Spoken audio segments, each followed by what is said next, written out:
আজকে আমরা আলোচনা করব হিস্ট্রি অফ ইংলিশ লিটারেচার কিভাবে পড়তে হয় বা কিভাবে পড়লে আমরা দ্রুত আয়ত্ত করতে পারবো। হিস্ট্রি অফ ইংলিশ লিটারেচারের মূলত প্রথমে আমাদের যে বিষয়টি খেয়াল রাখতে হবে, টাইম এবং duration of the age. History of English লিটারেচারের টাইম এবং ডিউরেশনকে আমাদেরকে অনেক কারেক্টভাবে এবং অ্যাকুরেটভাবে মনে রাখতে হবে।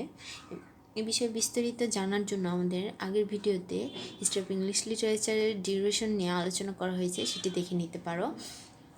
এবং পরবর্তীতে যে জিনিসটা জানতে হবে, হিস্ট্রি এবং ব্যাকগ্রাউন্ড অফ দি এজ, যে পিরিয়ড বা এজগুলো রয়েছে সে পিরিয়ড এবং এজগুলার হিস্ট্রি বা ব্যাকগ্রাউন্ড, এই বিষয়গুলো আমাদেরকে জানতে হবে। পরবর্তীতে রয়েছে features, characteristics, trends and traits of the age. Age বা পিরিয়ডে যে ফিচার্স বা ক্যারেক্টারিস্টিক্সগুলো রয়েছে বা তাদের যে ট্রেন্ডস এবং ট্রেইটস রয়েছে সে বিষয়গুলো জানতে হবে। এবং মেজর রাইটার্স, এজ এবং পিরিয়ডের যে মেজর রাইটার্স রয়েছে এবং তাদের যে মেজর রাইটিংস রয়েছে সে বিষয়টা আমাদের জানতে হবে।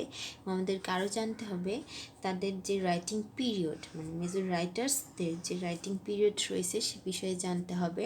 এবং সর্বশেষে আমাদের যে বিষয়টি অত্যন্ত মনোযোগের সঙ্গে পড়তে বা জানতে হবে সেটা হলো their writings, characteristics and qualities. History of English literature প্রথম বিষয় যেটি আমাদের জানতে হবে সেটি হলো টাইম ডিউরেশন এবং এজ বা ডিউরেশন বা পিরিয়ডগুলোর যে হিস্ট্রি বা ব্যাকগ্রাউন্ড রয়েছে সেগুলো, ফিচার্স, ক্যারেক্টারিস্টিক্স বা trends and traits, major writers,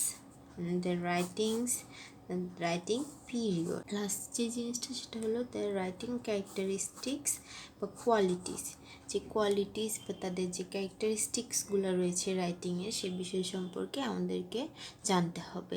এই বিষয়গুলি যদি আমরা মনোযোগের সহিত আয়ত্ত করতে পারি তাহলে আমাদের হিস্ট্রি অফ ইংলিশ লিটারেচার পড়া বা জানা আমাদের জন্য খুবই সহজ হয়ে যাবে। আজকের ভিডিও এ পর্যন্ত।